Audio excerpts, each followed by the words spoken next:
Okay, welcome to part 7. So in part 7, we're going to start taking a look at the chassis, the electronics part of this.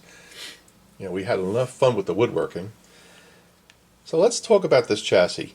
So first of all, the radio itself is an Admiral, but the radio chassis itself is a Continental Radio and Television Corp model M5. That's a little bit hard to find out because on the back of this radio, there's no model number. It just says 69. That's all it says. So apparently what Admiral did was they had a model 69, but they didn't make the radio themselves. They subbed it out. So in this case, they subbed it out to Continental Radio and Television. I was able to find a schematic, which I'll put a link to the schematic in the description. But basically, it's a very simple set. So what you have here is the 35Z5, which someone replaced with a with a selenium rectifier. Then you have a 50L6, that's our output tube. Then over here you have a 12SQ7, a 12SK7, and a 12SA7 right there. So it's a relatively simple radio. Someone also wired in this magic potentiometer. If you remember, we closed up the hole, so we're not going to need that anymore. And I've actually traced this back, and it goes back to the volume control.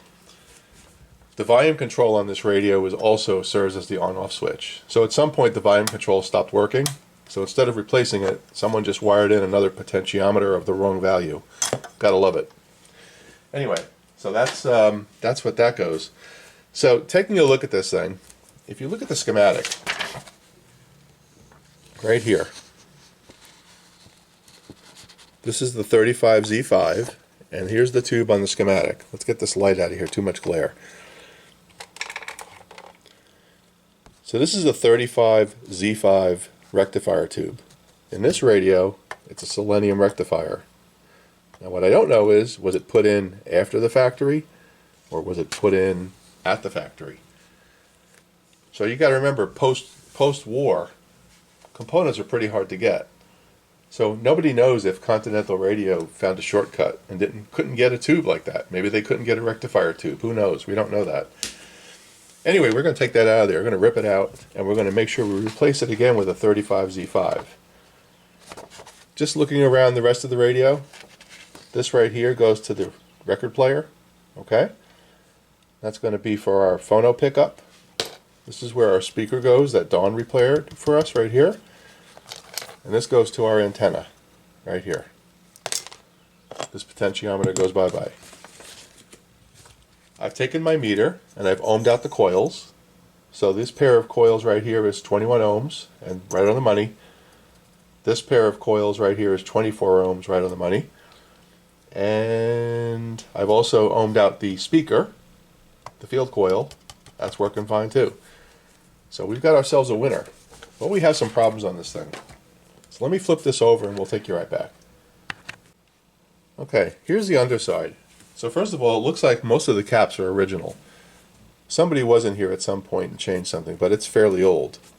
Here's the volume control, which doesn't appear to be good because someone replaced it with this. All right? But here's the biggest problem I see on this radio. First of all, I can tell this radio was made in 1945, 1946, around that area. How do I know that? Because it has that experimental rubberized wire right here. And of course, in the rubberized wire, it all falls apart. So we're going to have to do a rewire on this thing. There's not a lot of it. It's a relatively simple chassis, actually. You got to remember, this radio was nothing to write home about, right? It wasn't an expensive radio compared to others. Although for Ernesto, when he bought it, I'm sure it was very expensive. I'm sure he worked hard and saved up his money and was able to buy this. And for him, this was probably the best radio in the world. So you have to look at it from that perspective. But if you look at this from a perspective of inexpensive to very expensive, it's definitely a low-end radio. But that's okay. That's just in price, not in sentimental value. In sentimental value, it means a lot more. So we're going to replace these wires. Fortunately, the schematic I have is good, so that's good. So we're going to replace this on-off switch and that volume pot. This coil right here, the oscillator coil, also checks out good, so we're good there. What else can I show you? Here's our original electrolytics. There's one down here, 150 volts each. One is a 30 and one is a 50. So we're going to mount those in a cleaner way. And then we're going to take a look at this this rectifier tube here. And I'm going to zoom in on that so you can see it. So let's do that. Let's get this up. Let's put something under here to kind of hold it up. Okay. Let's zoom in a little bit there. So first of all, I've taken the screw off of the selenium rectifier. It comes right down. So I do have a real tube socket here, I think. Looks like someone just retrofitted this thing in there. So my job is going to be, what wiring did they change when they installed that? Typically you would have to add some kind of resistor. I have to see what they did. I don't know if this is original. It doesn't look it. It's a wire wound resistor that's been placed in here. So I have to kind of look in this area before we do anything and check it and make sure it's right. But that's going to be my first objective, is to get this thing back to the schematic, to the standard. If anybody wants a bird, it's available. Here it is. So that's kind of where we stand with this thing. So my very first thing I'm going to do is get this rectifier tube back to where it needs to be.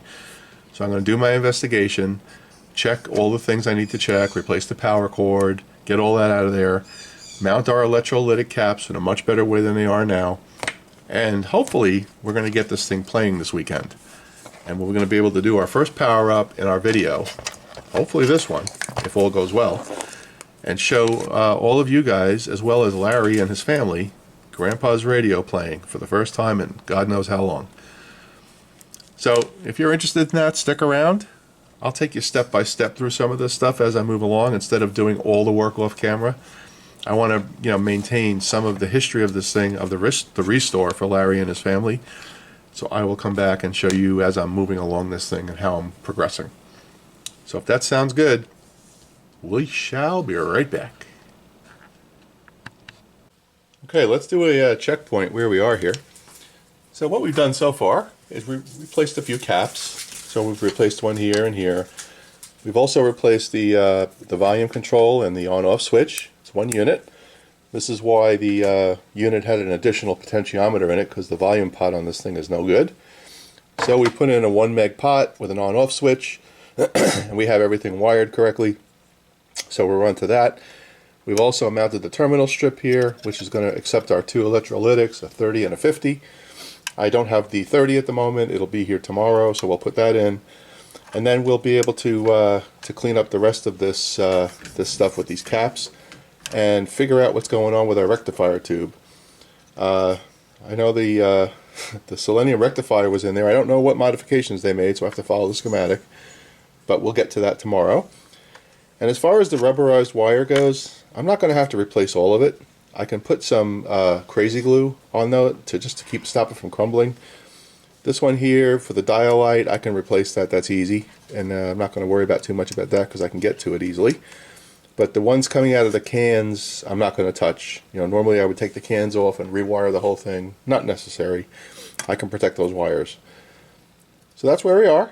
So we're also going to be checking all these resistors and make sure they're still good. There's really not much to this thing, right? So essentially what comes in, your AC power comes in, it branches off to the motor for the turntable and to the amplifier, gets rectified in the amplifier, in the radio amplifier section. Turntable runs on 110.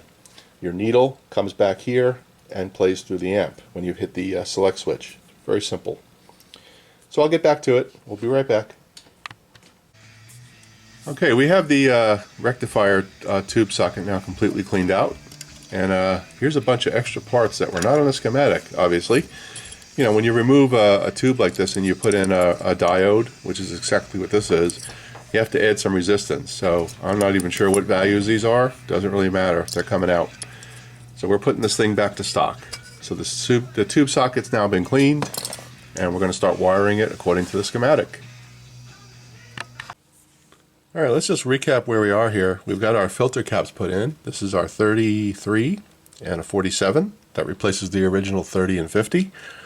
And we have all of our non-polarized caps replaced with modern day caps. And the only thing we haven't replaced is the death cap here. We haven't put that in yet. We have a power cord now that we're ready to connect. We have a strain relief. We've got the entire rectifier tube cleaned out. We have rewired the pilot light. That's what these wires are. The wire was all crumbling. And we did replace this red wire here, which is our B+. That was also deteriorated. The rest of the wires I don't really need to disturb. So all I really need to do now is just make the final connections to the rectifier tube, including this power connector that needs to go out to the turntable for the motor. It's 110, or actually 120 now, going out to the turntable.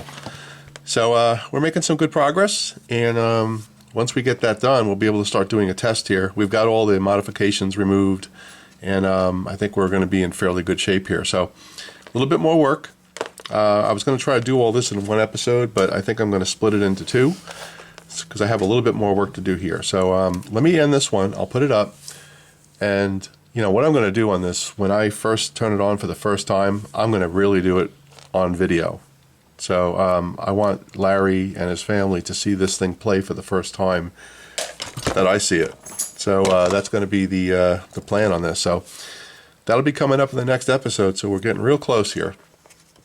And just take a look at top here. We still need to do some cleaning.